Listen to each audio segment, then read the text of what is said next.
Hey guys, how's it going? It's Travis Mortz with the ForesthillFilmLab, and today I wanted to talk to you guys about my Nikon F100. This is pretty much my go-to camera. I'd say it's my point and shoot. So I kind of want to talk to you guys about why this is such an iconic camera, why you should buy one, and what I like most about it. So here we go. All right, guys. So this is the Nikon F100. This is I'll just go ahead and say this is the end-all be-all for Nikon 35mm cameras for a few reasons. Now, of course, there's better versions. There's the F5, there's the F6. But the thing about the F5 is it's really big and bulky.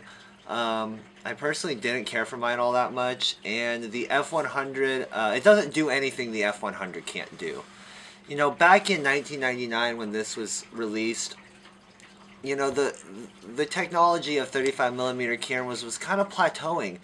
At the end of the day, all the camera is a shutter speed, and there's only so many different things you could do to make that shutter speed correct, and that's pretty much what Nikon was doing. You got the 3D matrix metering, you got the aperture priority, and all these different things. But how much can you really do with a film camera? And realistically, the Nikon F100 has it all. It does everything that you could ever possibly imagine a film camera to do, and then some. And therefore, I would say it doesn't fall short of the F5 or the F6, because the F5 or the F6 don't have any real features that you're missing. I'm sure they have a faster frame rate. Sure, they have a removable ground glass, and you could change the prisms out.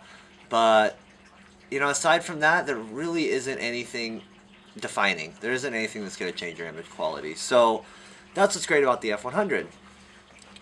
So the F100 was $1,500 when it came out.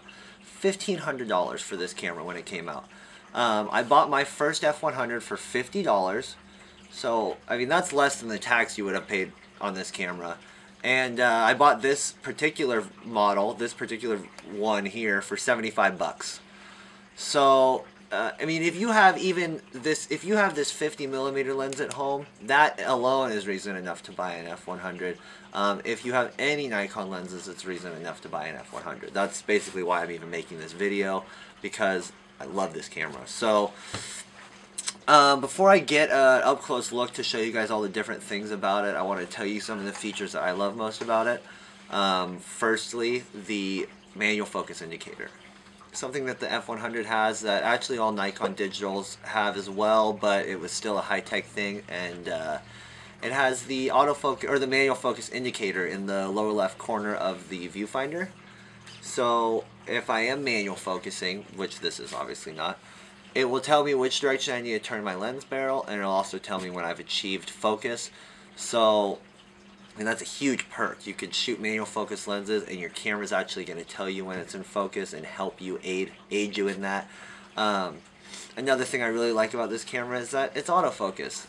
This is my point and shoot. I don't shoot digital anymore, so I shoot an F100, and it's just as quick. Got to set it to 22. It's just as quick as a digital, and I feel the same freedom I feel with my digital camera.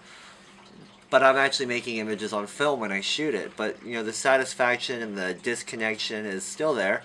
I still get to shoot a little more freely with my F100. I'll blow through a roll in a day. It's easy to. Because, I shoot it on aperture priority. Why wouldn't I? Like I said, this is just a shutter speed and an aperture. So, at the end of the day, if I'm shooting on aperture priority with my F100, it's because I'm feeling lazy that day, and because ultimately my exposure is going to be whatever it's going to be, regardless of what I want. So, yeah, a couple features about the F100 that I like. I really like the manual focus indicator. I really like the fact that it still has the PC port on the side, so you could plug in an old wired flash, but it also has a hot shoe. It also has 3D matrix metering, so sometimes I'll carry my F100 around alongside a more advanced camera, and I could use my F100 as a trustworthy meter if necessary. Loading film into this camera is so simple. You put it at this red dot, close it, and press the button, and you're loading film. So, for the digital shooter out there that's scared to dive into film, this would be a great camera for that. This is easy to use, very simple, and it's not going to hold you back at all. It's not going to hinder your photography because it's so capable. Let's see, it's also got a max shutter speed of 8,000th of a second. Huge. I mean, that's super huge. It allows you to shoot wide apertures in broad daylight at a low ISO, of course. And it really just makes nothing impossible with this camera. It also goes down to 30-second long exposures too, which is badass. Additionally, it's got a 10-pin connector, so back in my digital days when I bought an intervalometer, I could use the intervalometer on this camera, and right now I'm using a D7000 to film with. I'm looking at it. It doesn't have a 10-pin. It's got some other random bullshit. So the fact that the F100 has this technology on it, even though it's from 1999, huge. We've got our manual focus, single focus, and continue focus lever here, which is also indicative of a digital camera. Something that you guys will be familiar with if you haven't shot film. Here on this side we have a depth of field preview button. Another thing that is known for Nikons to have right there, but it's familiar. I like that it's familiar. I like that I know what to expect. We've got our manual or autofocus point selector here. You could either choose to be the whole center or you could choose single point, and these buttons will actually allow you to move those around. There's only 4 in this one, guys. I know the new D5 has 154. This has 150 less autofocus points, and I promise you it's still going to capture sharpness. Your subject isn't going to get any further away from you just because you're using a F100 or a D5. It's funny to me that these new cameras have all these focus points, and I'm strumming around with 4 and getting along just fine. So yeah, you got 4 whopping autofocus points. Oh no, actually, I stand corrected. We have 5. We've got the tops and the sides, and then we got one right dead center, my favorite. So it's really rad. It's got a battery indicator, even though it takes AA's, which I kind of like. It takes AA's, so I don't get screwed over if my battery dies. It also has bracketing. I can choose to bracket my frames if I want automatically. Such a nice feature for us film shooters. If you are out there shooting something of importance and you want to shoot multiple exposures of it, your F100 will do it for you. Like I said, it's the end-all be-all. It's easy to change our aperture and shutter just like we're used to on our Nikon digital cameras. It does have the autofocus button on the back, as well as an autofocus lock button. This is something that the N90 doesn't have, and some newer digital cameras don't have as well. So it's nice to have that. Yeah, I'm going to show you guys a little bit closer what to expect of this camera. I'll also throw a manual focus lens on here and see how it operates. But ultimately, I just wanted to tell you guys all the cool features about this camera and why you should have one. So we will get a closer look and see what else we could check out. So here we've got the Nikon F100. Basically, I'm going to run you guys through some of the I guess the controls of this camera, and also show you how it acts with some different lenses on there, and maybe I'll even load some roll of film in there for you guys so you can see just how easy it is. So let's get started. Here we have the Nikon F100. So we've got a couple controls up here. I'll just tell you what they do because I mean we don't need to change too much. It's just a film camera, but let's see. So here we got our mode button. This is also something that the digital cameras have still.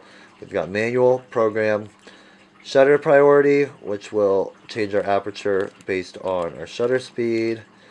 And then we've got aperture priority, which I care for. I don't know what the hell that program with the star is. Where the hell did that go? Oh, maybe not. Okay. So I like being on aperture priority myself because that gives me the choice to choose what my aperture will be and have control of my image, and then all it's really going to do is set the correct shutter, which is really great. So here we've got our exposure compensation. If I decided I wanted to overexpose or underexpose each image by X amount of stops, really nice that the F100 offers that, up to 5 stops too, which is just crazy. I mean, really, you've got all the room in the world to do whatever you want. And then we've got our metering system, 3D matrix, center weighted, and spot metering. We've got our hot shoe. Here we've got our modes like I explained already. This is going to light our screen up if it's dark. You can't really hardly tell, but... And then we've got our autofocus button here. Cool. We've got a built-in diopter for those of us who have bad eyes or, you know, eye issues. You could use the diopter to adjust that. This eyepiece is actually removable, so you could put like an eye cup on there if you wanted to. Here we've got our autofocus indicator selector. So here it's selected on a single point, and we could go up here and change it. Excuse me. Go up here and change it accordingly, and it shows on a display. And then we can also turn it to center, and then it's just going to be everything. You see how it shows everything. I like it on single. Here we've got our lock button. If you, I think that's what that does.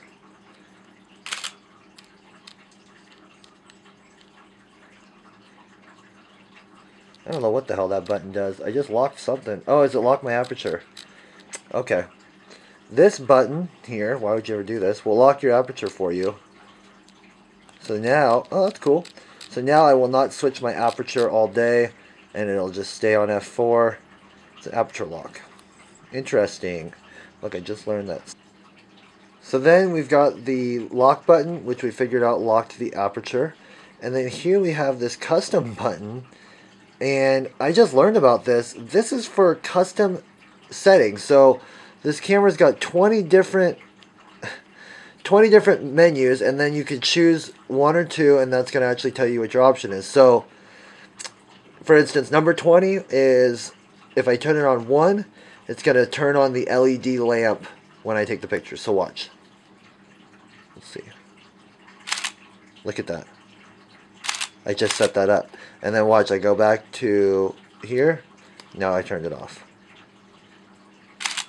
Just to give you guys an idea of one of the settings you could do. And there's 22 different ones. So they all have different options that you could do. Let's see what some of my examples are. You could change, like automatic film rewind at the end of the film roll is the first one. So let's see. I kind of like that. So I'm going to set it to 1. And now when I'm done shooting a roll, my camera will automatically rewind the film. This is a $1,500 camera. This thing's smart. So here we've got our stuff up here. We've got our flash button if we want to choose rear curtain sync or whatnot. Like that. Rear. Red eye. That's for if you're using an on-camera flash. That's Nikon. We've got our bracketing button. We've got our film rewind buttons, which I will no longer be using because it's going to automatically rewind. Our ISO button, which is going to change our ISO either from DX. Sometimes if you put a roll of film that's not DX in your camera, you're going to have a lot of issues because your camera won't know what the hell it is. You have to make sure your ISO is set correctly. Here's our selector to choose what shooting mode we want. Double bracket, or double exposure, and single, continuous, slow, continuous, self-timer. On the front, we've got our PC port. We've got our 10-pin for an intervalometer or a self-timer. We've got our manual focus and autofocus selectors. As you see, I got a manual focus lens on here. Depth of field preview, which will work regardless of what lens you have.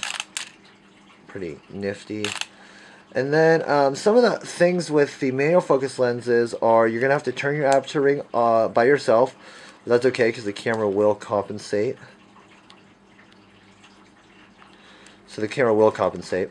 And then also inside the eyepiece, I can't really show you guys, but in the bottom left corner there is a green dot, much like this one. And when that shows up in the bottom left corner, it tells you that your photo is actually in focus. So when you're using these manual focus lenses, you still have all the advantages of your autofocus lenses. So there's a little rundown of the camera just to show you guys exactly what does what. And you get a closer look at the F100 in all of its glory. Here we go. I'm going to go like this. Before I let you guys go, I'm going to load a roll of film in here so you can see just how easy it is. So, here we go. I'm going to open the back, take our roll of film, bottoms up, like this. We're going to drag it to that red dot, just like that, close it, and shoot it. And we're loaded.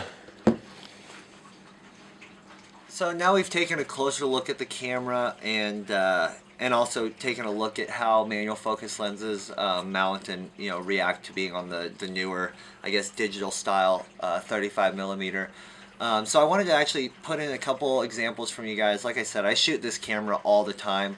If I'm ever questioning what I should shoot that day, I just grab my F100. It's really simple. All of my manual focus lenses work on it. They meter on it. I got my manual focus indicator. It's a dream. It's a dream come true. I could put this 50mm lens on here, and it doesn't even slow me down. I just basically gained a third of a stop, and here we go. I'm in focus. I mean, was that any slower than the autofocus? I can't imagine it was. So because of that, the F100 is rad, and I'd like to show you guys some shots basically. Since I do shoot this so much, I've got a wide variety of different things.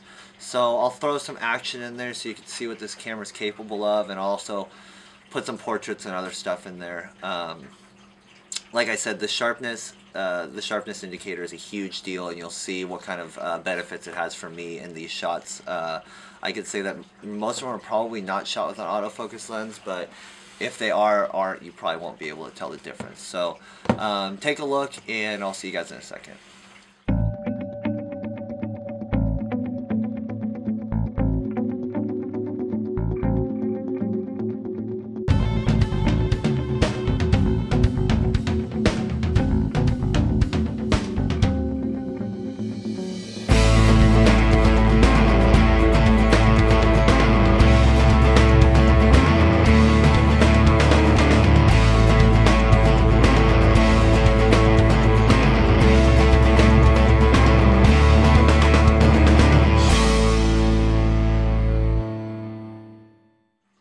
Now that you guys have seen some of the photos that I've made with this camera, I'll tell you that most of the time I shoot this camera on aperture priority. It's my lazy Sunday camera, and therefore you can see that my results are really good. And I would say that most of those results are based on the fact that I was shooting the F100 and I was letting it steer for me.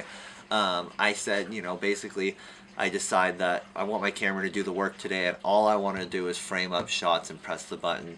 Of course, I'm going to choose my aperture and still have pivotal decisions in the matter, but more often than not when I shoot this, I shoot it on aperture priority, and I just go free. I go free because I could set any ISO film in here, and I don't have to think, and I get to go enjoy my time shooting. And it feels like I'm shooting digital again, but I still get the reward of seeing my images. And the reward, I would say, is often higher with my F100 than most other cameras because the room for error there is no room for error. It takes care of all of that for me. All I have to worry about is my subject matter, and it's a great experience to shoot with, and it's also a great stepping stone for you digital guys out there, or gals. If you're looking into shooting film and you're kind of scared but you got Nikon lenses, get an F100. You could get one for $100 right now. Just go on the internet, buy one for $100. They used to cost 15 times that, so don't complain about the price, and just buy one, and you will thank me later. Buy one with a couple rolls of HP5, and the camera will actually read the film for you. You don't even need to set the ISO in this damn thing. It's gonna read the ISO, and you're gonna be well on your way. You got a nice, beautiful meter in here. You could also rely on the aperture priority if you like. You could put any lens on this camera from 1975 onward. It's gonna meter. It's gonna focus correctly. It's just the best. So, anyways, I will stop talking about the F100. I could be here all day. But until next time, you guys, thanks for watching, and keep on shooting.